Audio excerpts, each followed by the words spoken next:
자, 여러분 안녕하세요. 머니번입니다. 오늘은요, 제가 경제적 자유라는 주제로 얘기를 좀 해보겠습니다. 제가 지난번 영상에서도 말을 했지만 저는 20대 초반에 경제적 자유를 40 전까지는 이루어야겠다라는 생각을 가지고 살았거든요. 뭐 제법 어렸을 때부터 그런 생각을 하면서 목표를 두고 살아왔었기 때문에 이 주제로 할 얘기가 많습니다. 그리고 저는 40을 넘었어요.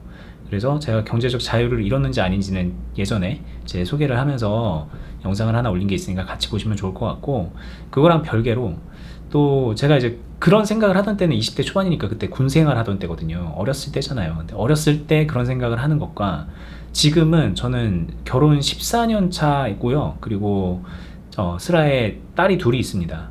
결혼 14년 차의 가장이자 딸이 둘이 있는 아빠로서 이 경제적 자유라는 거를 어떻게 바라봐야 되는 것인가, 내가 그걸 어떻게 달성해야 되는 것인가, 또 이러면은 또 그 20대 초반에서 생각했던 거랑 또 많이 현실적으로 많이 다르거든요. 그래서 이런 부분을 좀 설명을 드려 보려고 해요. 제 개인적인 경험에 대한 얘기니까는 그냥 흥미를 가지고 들어주셨으면 좋겠고, 아, 나란 사람이 이렇게 생각하는구나, 참고해 봐야겠다 정도만 그렇게 생각하셔도 되게 좋을 것 같아요. 일단 제일 중요한 거죠. 경제적 자유를 어떻게 달성하는가, 이거를 말할 때 저는 그냥 무조건 돈을 많이 벌어야 된다고 생각을 합니다. 아껴야 된다, 막 이런 얘기 많이 하시는데요. 아끼는 건 그냥 기본인 것 같아요. 그냥 기본이고요. 여기에 이제 무조건 돈을 많이 벌어야 된다가 추가가 됩니다. 물론 이제 아끼는 거에 대해서도 할 얘기는 많아요. 소득의 몇 프로를 아끼냐, 30%만 쓰고 70%를 저축하냐, 막 이런저런 얘기 많은데 저는 그냥 그거는 가치관의 문제인 것 같고요. 저는 개인적으로 젊었을 때부터도 그렇고 지금도 그렇지만 막 그렇게 막 아껴서 부자 되고 싶다라는 생각은 그렇게 많이 해본 적이 없어요. 물론 그렇다고 해서 제가 펑펑 쓰면서 부자 돼야지라고 생각하면 그것도 도둑놈 심보니까 그 역시 이상하지만, 막 아껴서 부자가 되는 거는 현실적으로 계산을 해보면 그거 안 되거든요. 월급으로 무조건 많이 버는 게 전제가 돼야 된다고 저는 생각을 해요. 그래야 경제적 자유를 얻는 겁니다.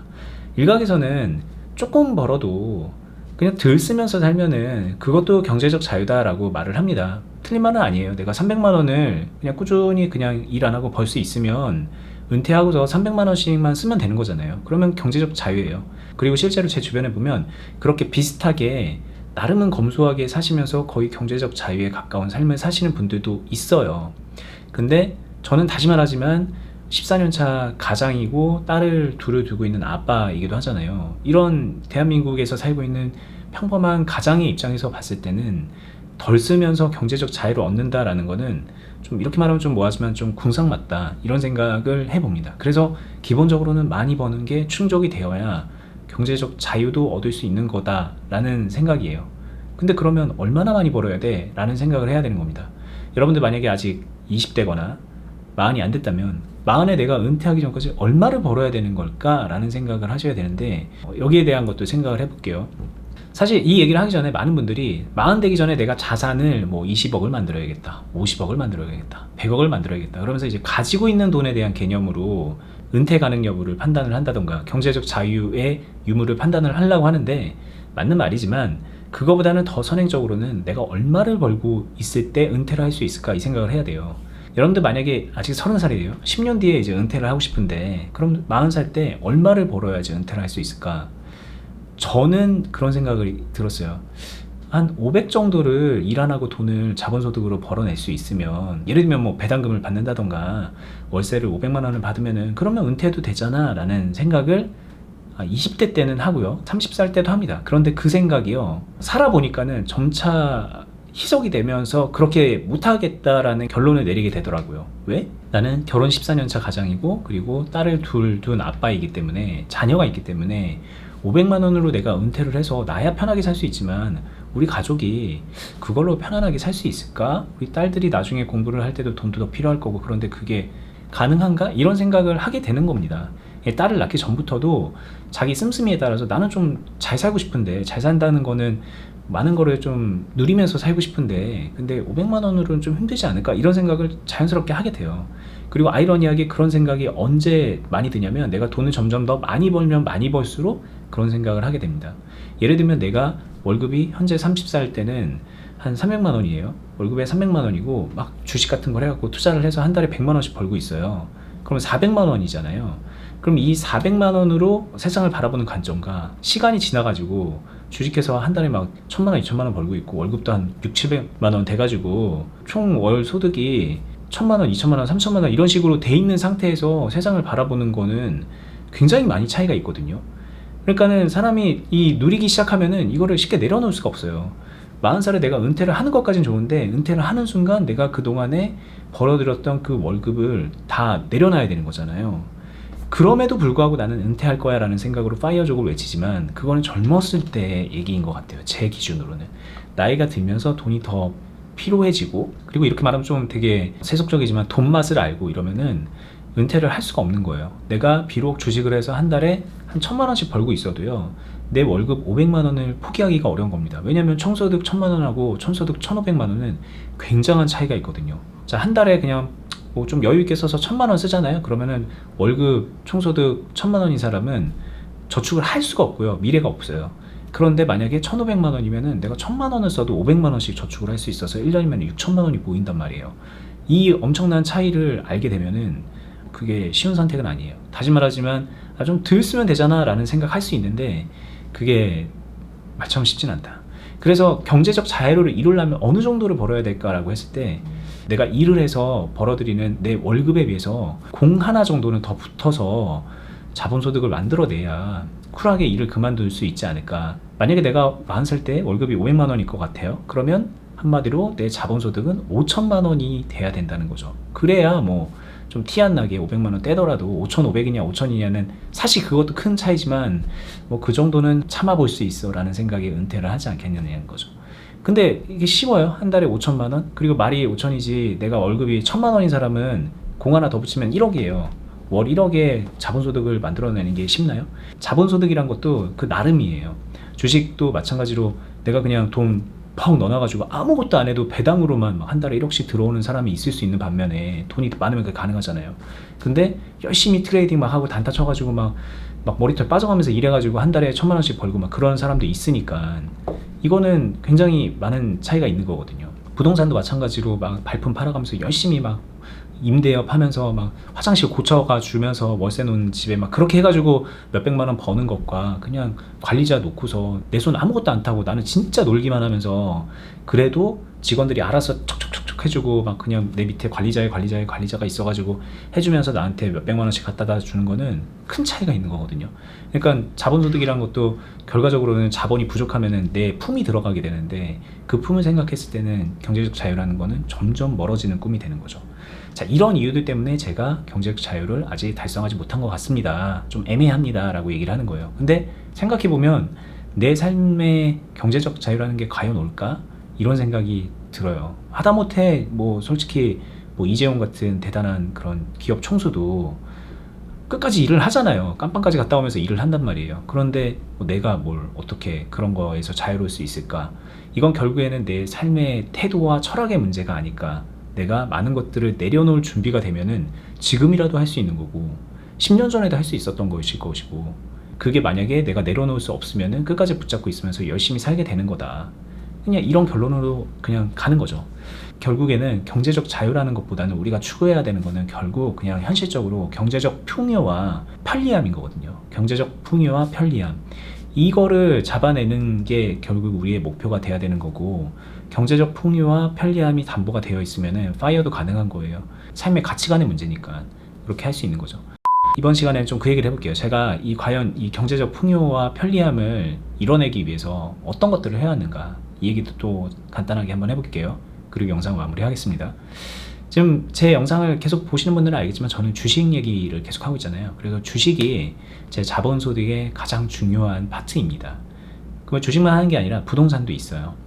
부동산하고 주식하고 자산도 뭐 이렇게 고르게 들어가 있고 이런 식으로 저는 하고 있는데 하나씩 얘기해 볼게요. 부동산 먼저. 부동산은요, 여러분들이 만약에 경제적 풍요와 편리함을 이루고 싶다면 빠르게 그렇다면 우리나라에서는 그냥 안 할 수는 없는 것 같아요.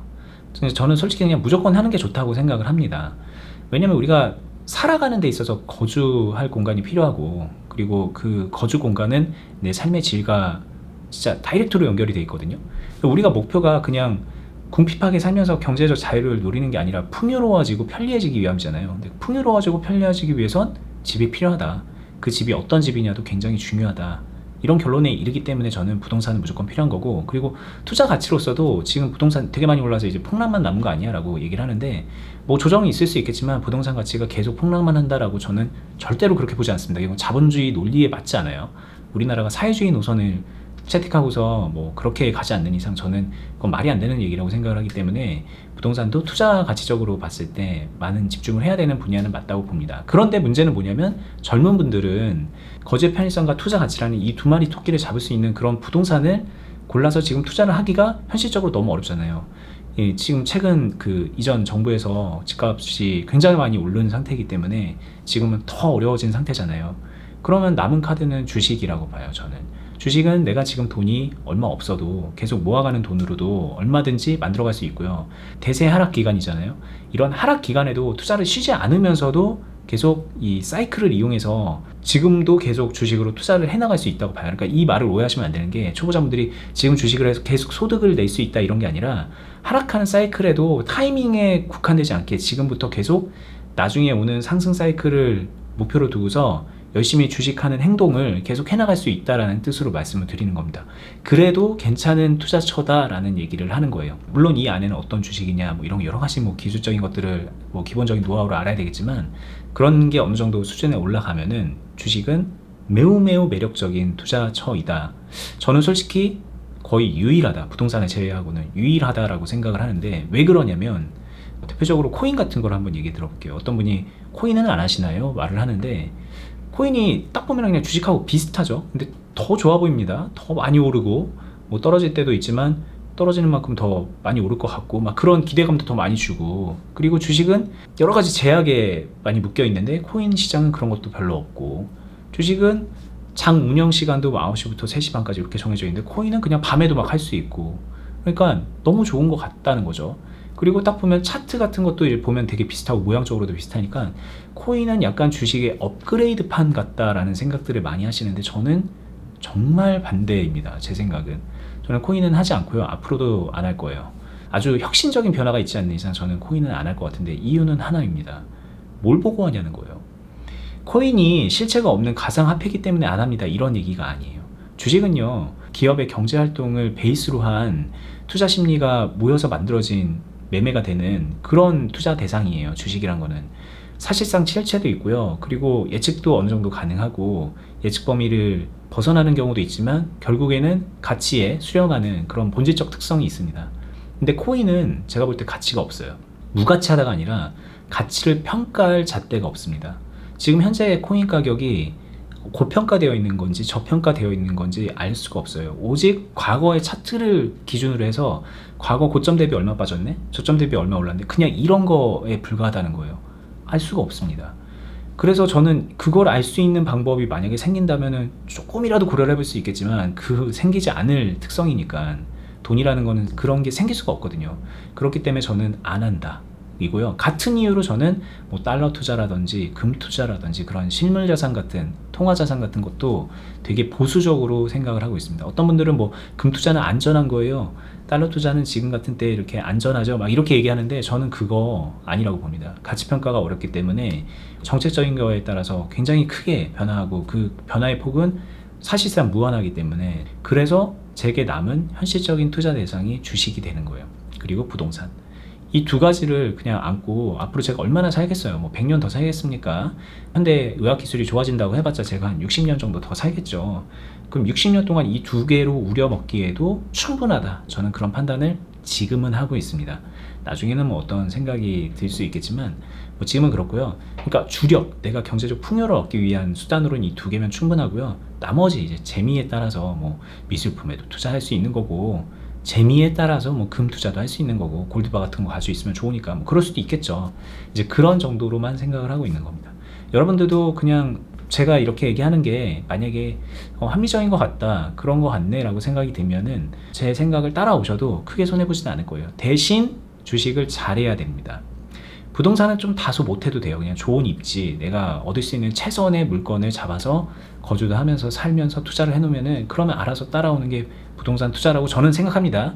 지금 현재의 부동산 상황으로 보면은 더더군다나 그렇다고 생각을 해요. 그런데 이제 그게 이제 말한 것처럼 여의치 않은 분들이 많이 있고, 그리고 부동산 하나 가지고 있다고 해서 그게 끝이 될 수는 없는 거잖아요. 그렇다고 맨날 이사 다니면서 막 갈아타면서 그렇게 하기에는 삶의 질의 문제가 좀 커지고, 그러니 남은 거는 투자 대상으로서는 저는 주식이다. 경제적 풍요와 편리함을 얻기 위한 수단, 주식. 그렇기 때문에 제가 머니버디 채널에서 주식 얘기를 주구장창 하고 있는 거다. 그리고 여러분들은 그냥 하면 안 되고 주식을 배워서 해야 되는 거고, 익혀서 해야 되는 거고, 훈련 받아가면서 제대로 해야 된다, 이런 얘기를 늘상 하는 겁니다. 이게 너무나도 중요한 거니까요. 자, 오늘 제가 이제 경제적 자유, 그리고 뭐 요즘에 파이어죠, 이 주제로 얘기를 해봤고, 그리고 전 진짜 가장이거든요. 그냥 외벌이 가장을 13년 차예요. 결혼한 지 얼마 안 돼서 와이프가 제 건강 상태 때문에 일을 그만둘 수밖에 없었고, 제가 혼자 일을 해서 이렇게 세 가족을 부양을, 네 가족이죠, 저까지 부양을 하고 있고, 그러면서 겪은 여러 가지 제 인생의 목표점들, 경제적인 목표점들, 뭐 그런 거에 생각 변화, 그리고 여러분들이 어떤 식으로 생각을 해야 되는지 뭐 나름의 조언, 이런 여러 가지 얘기를 했는데 들으시기에 도움이 됐으면 좋겠다는 생각을 해보고요. 저는 다음에 더 유익한 영상으로 찾아뵙겠습니다. 끝까지 보시느라 수고 많으셨습니다. 감사합니다.